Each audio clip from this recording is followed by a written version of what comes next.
Hi, dear viewers. Welcome to the channel English Deep Dive. I'm Sohail.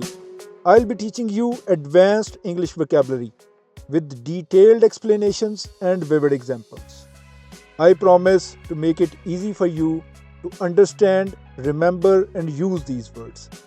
If you are preparing for any advanced English language exam or want to enrich your vocabulary with a deeper understanding, this channel is for you. Let's start.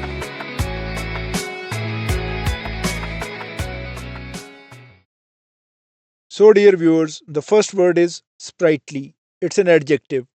It describes any person or anything which is lively and energetic, full of life. This term is often used for old people who are physically active and energetic with an upbeat attitude. As you can see in this picture, an old lady is working out in the gym with a cheerful smile on her face. She looks full of life. Such people are called sprightly. Here is a comparison. On the left, you can see a sprightly group of people. They are happily jogging in the park. And on the right is one who is listless, lethargic, lacking in physical and emotional energy. So, the core idea of sprightly is liveliness and energy. This word is also used for other things, like a sprightly puppy would be happily running around. Sprightly music would be upbeat, that would make you move, and sprightly walk would be brisk and pleasant. Here are some examples. The dance of the sprightly grandma was the highlight of the party.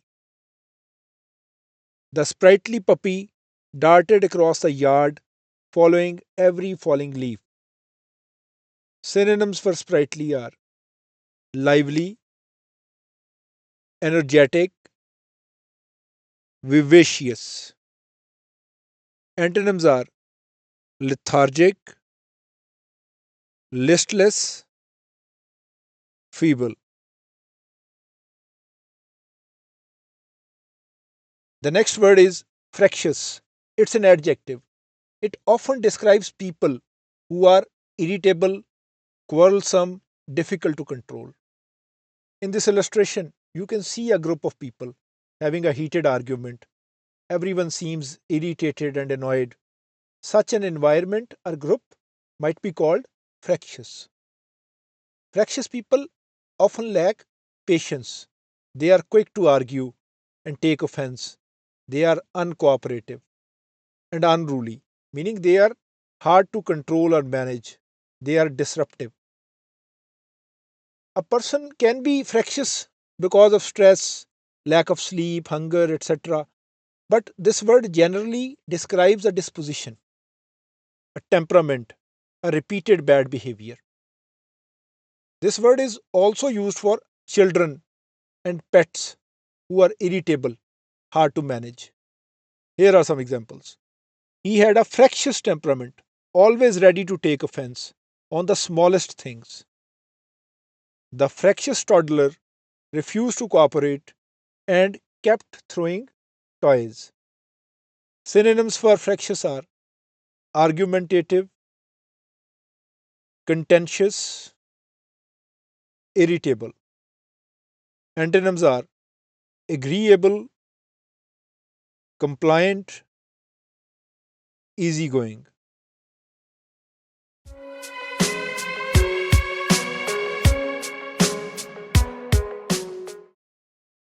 The next word is amorphous. It's an adjective.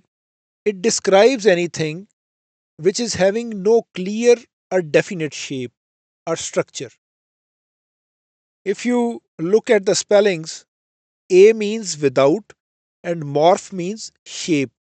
So anything which is without a clear shape would be called amorphous. In this illustration, on the left you can see an amorphous lump of clay. You can't tell what it is. And on the right is one which has been shaped into a human figure. This word is also used for abstract things like an idea or plan which is vague or unclear, lacking definition, which cannot be described or defined, would be called amorphous. And a movement which is lacking a clear motto or goal or leadership would be called an amorphous movement.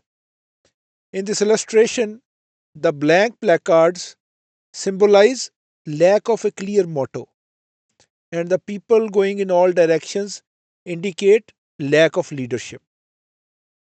So, amorphous is anything which exists but cannot be fully or adequately explained or described. Here are some examples. He is often criticized for presenting his amorphous ideas as concrete plans.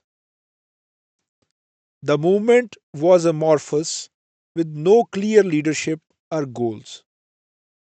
Synonyms for amorphous are formless, nebulous, vague.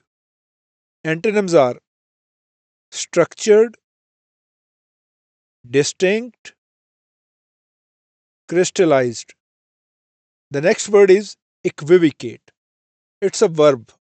It means to avoid telling the truth by giving unclear or indirect answers. Equivocate is the act of dodging the question or talking around the question by using language tricks. In this illustration, you can see a comparison. On the left is a person who is giving clear and direct answers in yes or no. Such people are called candid. And on the right is one who is equivocating. The arrows pointing in every direction symbolize his words. He is talking about everything except the point. One thing to keep in mind, equivocate doesn't mean lying. Rather, if someone gives false or misleading information, we might use the word prevaricate. But equivocate is an evasive behavior. It is the use of indirect or confusing language to avoid answering. This term generally carries a negative tone. People often equivocate to avoid responsibility or consequences or to avoid making commitment. Here are some examples. When asked yes or no, he equivocated instead of giving a clear answer. Rather than lying, he equivocated, hoping to escape responsibility. Synonyms for equivocate are evade, hedge, obfuscate.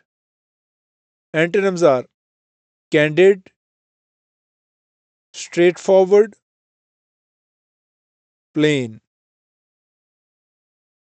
And the last word is meritorious. It's an adjective. It is often used to describe someone's efforts, achievements, or services which are deserving praise, recognition, or reward. This word is not used for noble intentions or valuable ideas or thoughts. Rather, this is used for actions. In this illustration, you can see a rescue worker being rewarded for his meritorious service during a crisis.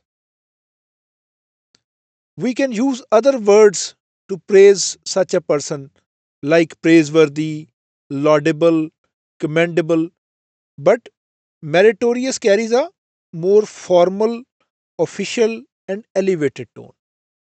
This is a word of high praise. It is reserved for acts which truly deserve recognition and formal praise.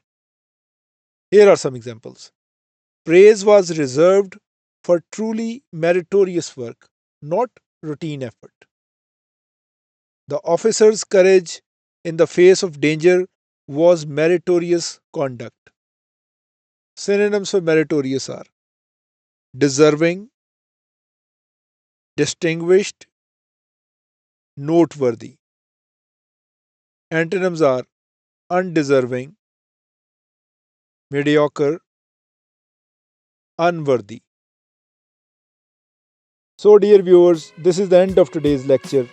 I would recommend you to re-watch the video at least once and make notes. Practice using these words in your conversations and writings. In this way, these will become a part of your memory. I am hopeful that you found value in my effort. If so, please do like the video and subscribe the channel. Your comments are very helpful. Please do leave your comments. And don't forget to check out my other videos with more advanced English vocabulary. Thanks for watching. I will see you in the next video. Bye for now.